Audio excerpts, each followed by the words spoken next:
আত্মসহায়ক গোটৰ সভানেত্ৰীৰ সম্পাদিকাক দৰমহা লাগে। একাংশ সদস্যই কৈছিল দৰমহা দি গোট নচলাও। সভানেত্ৰীৰ সম্পাদিকাই গোটৰ বাহিৰ কৰি দিছিল 6 সদস্যাক। তাৰ পিছত ঘটিল ভয়ংকৰ ঘটনা।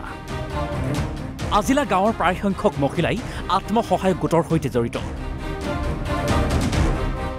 কিন্তু ৰূপহীহাটৰ পূব লৰিৰ মুখত এটা আত্মসহায়ক গোটৰ সভানেত্ৰীৰ সম্পাদিকাক গোট চলাবৰ বাবে মাহিলী দৰমহা লাগে। তাতে একাংশ সদস্যই দৰমহা দি গোট নচলাওঁ বুলি কোৱাত 6 সদস্যাক গোটৰ পৰা বাহিৰ কৰি দিয়ে আৰু তেওঁলোকৰ ঠাইত নিজ পৰিয়ালৰে 6 সদস্যাক অন্তৰ্ভুক্তি কৰে। এই ঘটনা কেন্দ্ৰ কৰি 2 ফৈদৰ মাজত ভয়ংকৰ মাৰপিট। 2 ফৈদৰ সংঘৰ্ষত এজন নিহত, আহত 11 জনকৈ লোক। জানিব পৰা মতে ছাইদুল ইছলাম আৰু ছাইফুল ইছলাম নামৰ 2জন লোকৰ নেতৃত্বত এটা 12জনীয়া দলে জামাল উদ্দিন নামৰ লোকজনৰ পৰিয়ালৰ ওপৰত আক্ৰমণ চলায়। দলটোৰ আক্ৰমণত গুৰুতৰভাৱে আঘাতপ্ৰাপ্ত হয় জামাল উদ্দিনসহ 8জন লোক।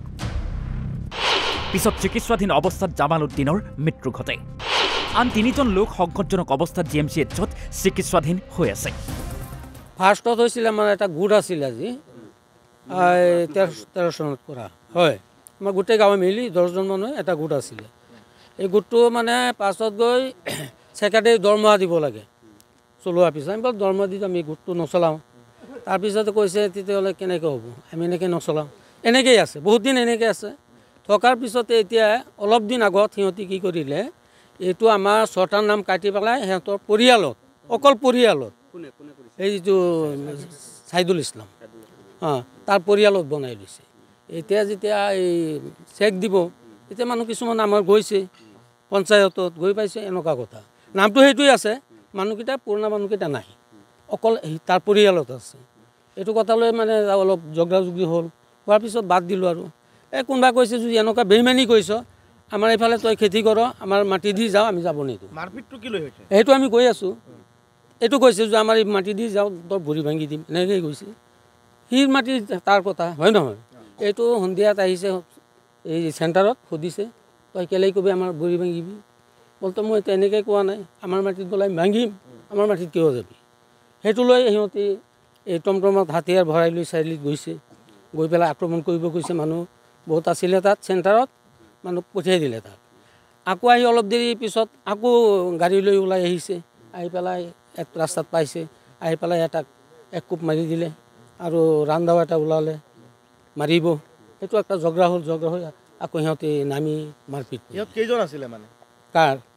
সিহঁতৰ দল 12জন মান আছিল। 12 লৈ হৈছিলে গোট। আমাৰ গোটটো আছিলে 13 চনত গোট কৰিছিলোঁ। আমাক মহিলা আত্মসহায়ক গোট আছিলে। তাৰপিছত আমাৰ গোটটো অলপ দিন চলালোঁ। চলাৰ পিছত আমি চেক পালোঁ। ৰাতি আমি লৰিমুখ বজাৰত আছিলোঁ। বজাৰৰ পৰা ফোন কৰিছে যে ইয়াত কেচকাল হৈ আছে, আহা। মই বাইক লৈ আহিছোঁ, আমাৰ লগত আৰু 2-3জন আহিলে। আহি পিনে আমাৰ লগতো অস্ত্ৰ নাই। আমি বাইক লৈ আহি নামিছোঁ। নামাৰ পিছত সিহঁতি গাড়ী এটা লৈ, তৰোৱাল লৈ, লাঠি লৈ আমাৰ লগে মাৰপিট কৰিলে। সিহঁত এই ছাইদুল, জয়নাল, এই চুলমান, ছাইফুল, মুস্কুৰ আৰু 12-13জন মানে আছিলে।